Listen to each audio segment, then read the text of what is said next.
வணக்கம். திருப்பூர் மாவட்ட மக்களே, நான் சத்யவர்ஷா. இந்திய அரசியலமைப்பு ஆலோசகராக பணியாற்றி வருகின்றேன். அனைத்திந்திய அண்ணா திராவிட முன்னேற்றக் கழகம் தான் ஆட்சி அமைக்கப் போகிறது என்பதை முன்கூட்டியே தீர்மானித்து மக்கள் ஒவ்வொரு இடத்திலுமே அங்கீகாரமாக வாக்களிப்பதற்காக காத்து கொண்டிருக்கின்றார்கள். இந்த திராவிட முன்னேற்றக் கழகத்தினுடைய 2.0வை விரட்டி அடிப்பதற்காக காத்து கொண்டிருக்கின்றார்கள்.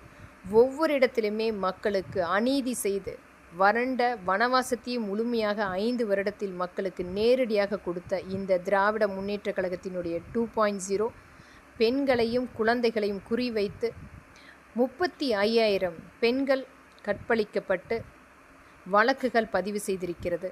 18,000 குழந்தைகள் கற்பழிக்கப்பட்டு வழக்குகள் பதிவு செய்திருக்கின்றது.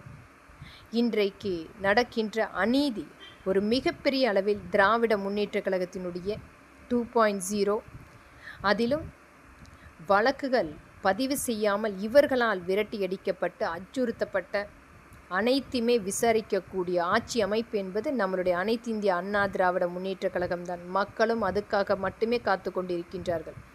அண்ணா பல்கலைக்கழகத்தில் நடந்த அநீதி, அந்த பெண்ணுக்குரிய நீதி என்பது ஒரு பெண்ணை கற்பழித்துவிட்டு இந்த உதயநிதி இன்றைக்கும் தேர்தல் பிரச்சாரத்துக்காக வந்து கொண்டிருப்பதை மக்கள் தெளிவாக யார் அந்த சார், அரசியல் அமைப்பும் இதை மீண்டும் மீண்டும் ஒரு மிகப்பெரிய அளவில் விளம்பரப்படுத்தி கொண்டிருக்கிறார்கள். யார் அந்த சார் என்று தெரிந்தால் கூட வாய் திறக்காமல் இன்றைக்கு ஒரு மிரட்டலான சூழ்நிலை மட்டுமே ஊடகங்களும் அரசியல் அமைப்புகளும் பார்த்து கொண்டிருக்கின்றார்கள். அனைத்துமே தட்டி கேட்கின்ற ஒரே ஆட்சி அமைப்பு என்பது அனைத்து இந்திய அண்ணா திராவிட முன்னேற்றக் கழகம்தான். ஒரு பெண்ணை கற்பழித்துவிட்டு தேர்தல் பிரச்சாரத்துக்காக வரக்கூடிய கைதி நம்மளுடைய தமிழ்நாட்டில் இங்கு நாம் பார்த்து கொண்டிருக்கின்றோம். ஒவ்வொரு இடத்திலுமே நடக்கின்ற அநீதிகளுக்கு காரணமான இந்த திராவிட முன்னேற்றக் கழகத்தினுடைய 2.0 நமக்கு வேண்டுமா என்பது மக்கள் தீர்மானிக்க வேண்டும்.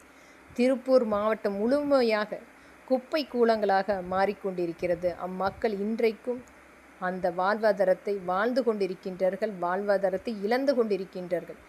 7 லட்சம் கோடி மத்திய அரசால் கொடுக்கப்பட்ட அந்த நிதியை கூட நம் ஒவ்வொரு மாவட்டத்துக்கும் எந்த விதத்திலுமே செயலாற்றாமல் இவர்களுடைய கார்ப்பரேட் குடும்பத்துக்காக மிகப்பெரிய பங்களிப்பு கொடுத்து கொண்டு அனைத்து மக்களுக்குமே இன்றைக்கு நிராகரிப்பு மட்டுமே கொடுத்து பெண்களை விலை பேசி கொண்டிருக்கும் இந்த திராவிட முன்னேற்றக் கழகத்தின் ஆட்சி நமக்கு வேண்டுமா என்பதை மக்கள் தீர்மானிக்க வேண்டும்.